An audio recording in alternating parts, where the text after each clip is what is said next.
Why do commissions feel so hard right now? I've noticed a common theme over the last few months, thoughts that I've had while creating my last few commissions, and there's a theme going on. There's a few things in common that I wanted to talk about. Instead of talking about each project individually, I thought I would talk about the big picture, what it's like being in the commercial space, specifically on why it sucks.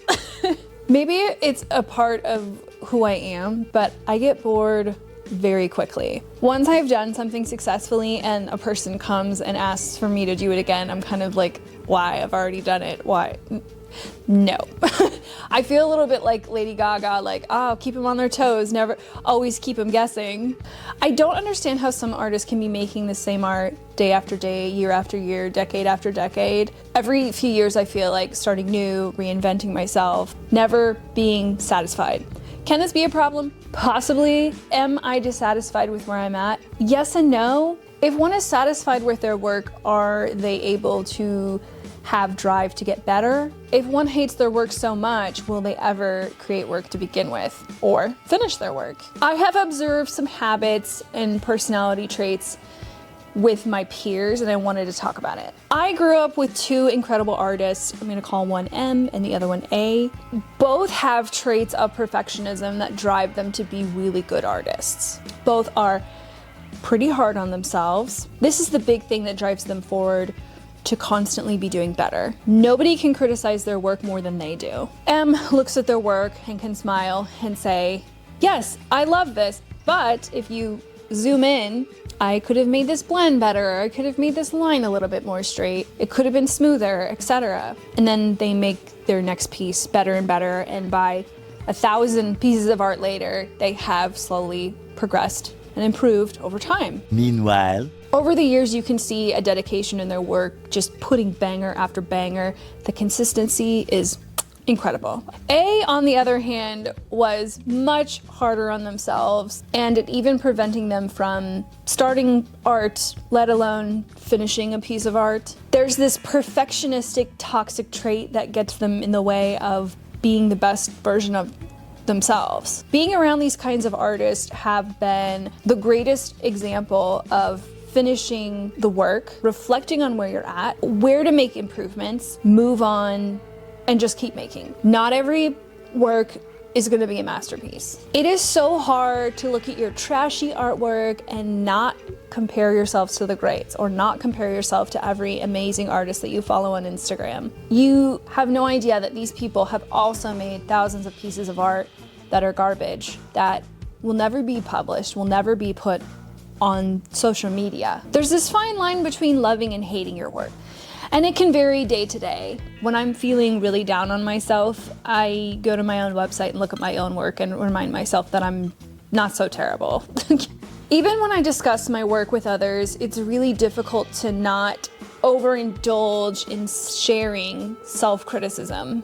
I often think of Henri Matisse. He was never satisfied with his work. It's a curse that creatives must carry for the rest of their lives. Let's talk about taste versus skill. If you're frustrated with your work, just remember this graph. Your taste as an artist is great. It's a good thing. It exceeds where you're at with your current skills. And it may take years for your skills to catch up with your taste. Take this as a good thing. If you were completely satisfied with your work, maybe you don't have great taste. And I know some people from high school that I used to really admire their work. I thought they were the best artists in the whole world, and they're still making the same stuff 15 years later. Their work hasn't improved. It hasn't gone in a different direction. You haven't seen them explore new things. They're very satisfied with what they're doing, and not everybody is gonna be like me. Maybe they just do art as a hobby. That's totally fine. I'm not criticizing that.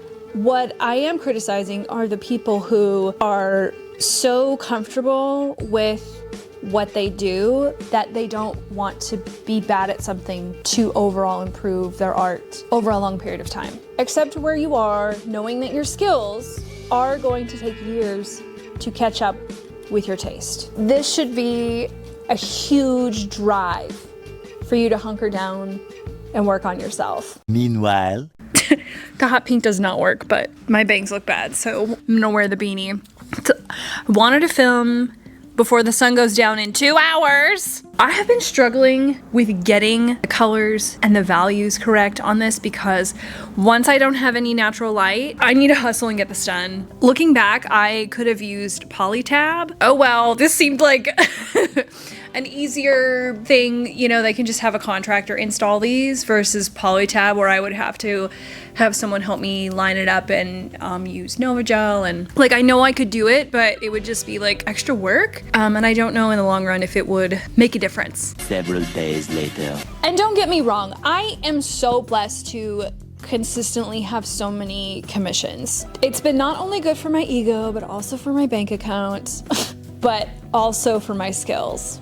Commissions can really offer an opportunity to challenge my skills with a subject matter or a style that I would have never attempted without said opportunity. All 3 of these commissions feel all over the place. I can paint almost anything. However, after 7 years of doing things professionally, I feel like I finally have a direction of where I want to take my art, and that is to make more personal work. Whatever style or medium that I go with, the intention is to process trauma, use it as therapy, explore themes. I'm realizing that painting whatever, whenever, for whoever isn't as fulfilling as it is in the past. And if I take on a commission, you know, there has to be a little bit spice, a little bit more in it for me. Whether it's a high dollar project or where I have total creative freedom, you know, maybe am I being picky? No, I just think I know what I want and I need to focus on getting to where I want.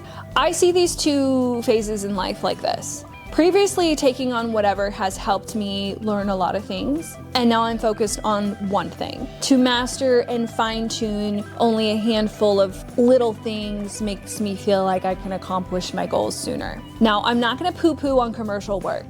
My favorite artist is Andy Warhol, and that's how he got started, was doing illustrations for magazines. And I will never poo-poo anyone for doing commissions or taking on commercial work because it's how artists make a living. Unless you have a patron, that's how we make a living, and I will continue to take on commissions. But my priority is my physical and mental health.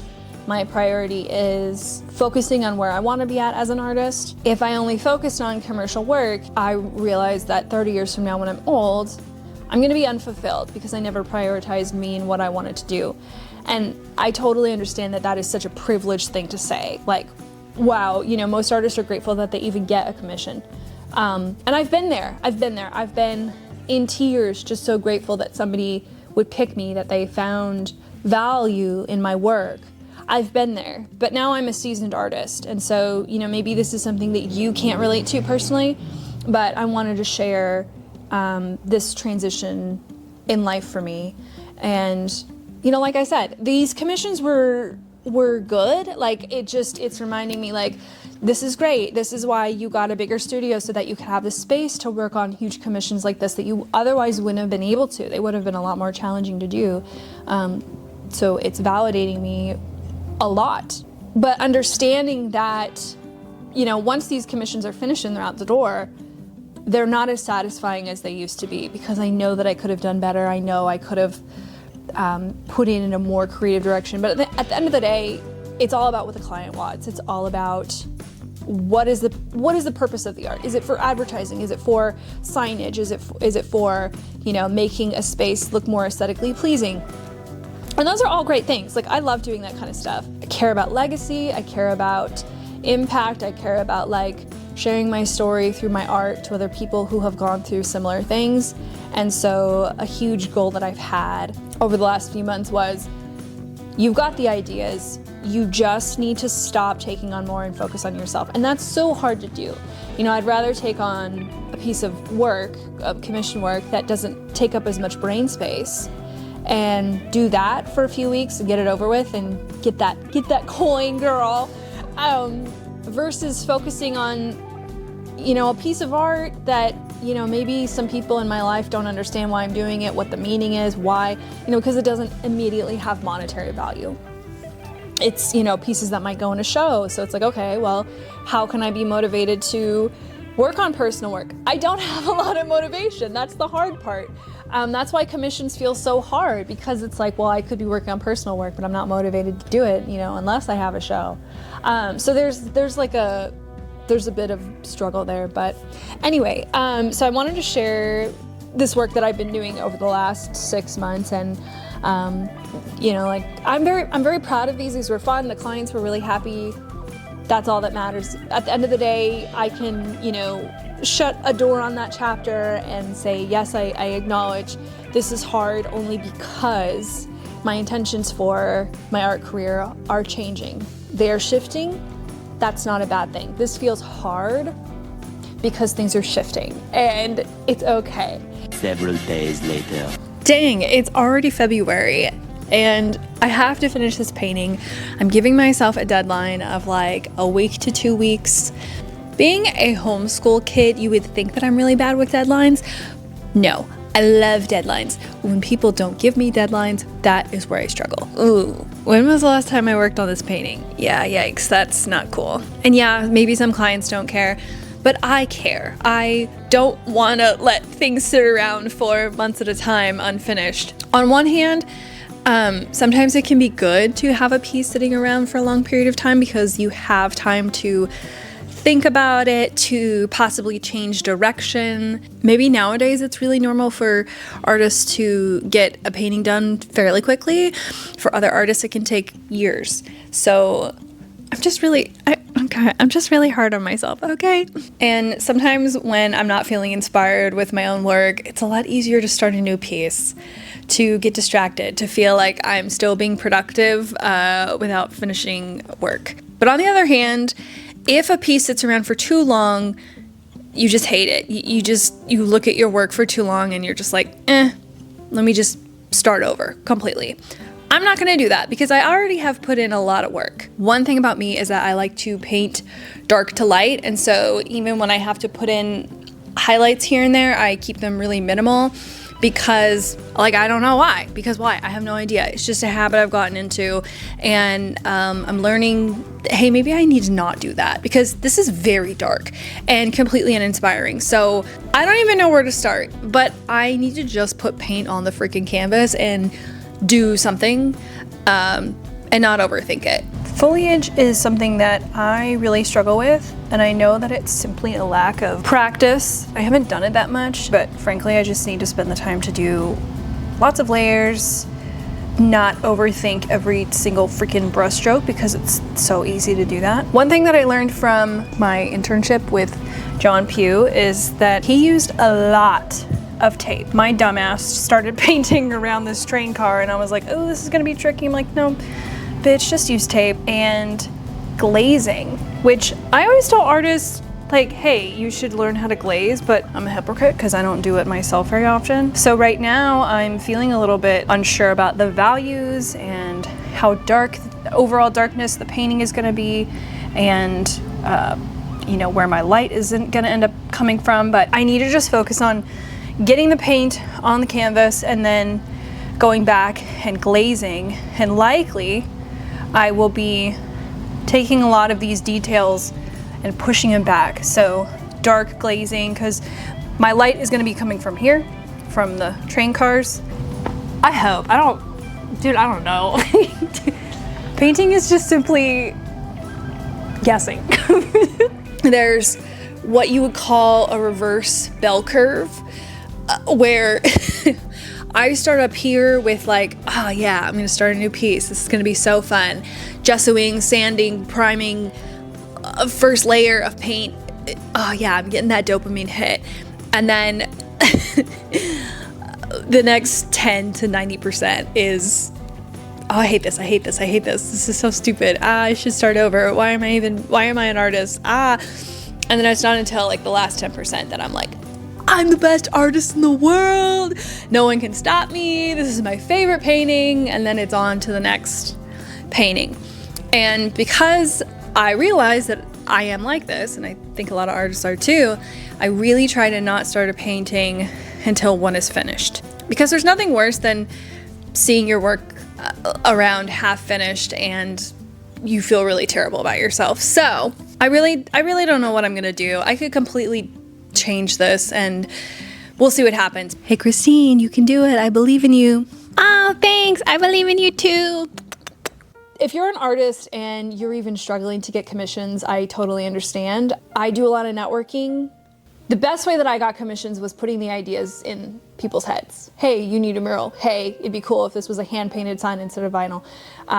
Hey, I'm doing, you know, I really want to do this. Let me do it for cheap on your wall, or let me do it for free. You know, I could do whole videos on like how to get commissions, but you know, I'm an established artist in my area. People know who I am. I'm constantly putting out good work. But with all that being said, don't let yourself get in the way of making art. Likely you have great taste and your skills suck. I feel like my skills still suck, and that's okay. If it helps, print out this graphic and put it in your studio, put it in your workstation to remind yourself your skills suck, but you do not. I'm just keeping it real. I'm calling you out. Your skills may suck, but you gotta dedicate more time to getting better. But can you relate? Are you in a place in life where you can relate to this at all? Maybe not. Anyways, more videos coming up. Just need to get on it. Speaking of commissions, I have several commercial jobs coming up, so I will be documenting those and sharing my progress with you. I actually just had a couple models here earlier today, and I was shooting them for reference for my next mural coming up, so I'm really excited about that. Anyways, please subscribe, please comment, please just say something that showed me that you watched this stupid video.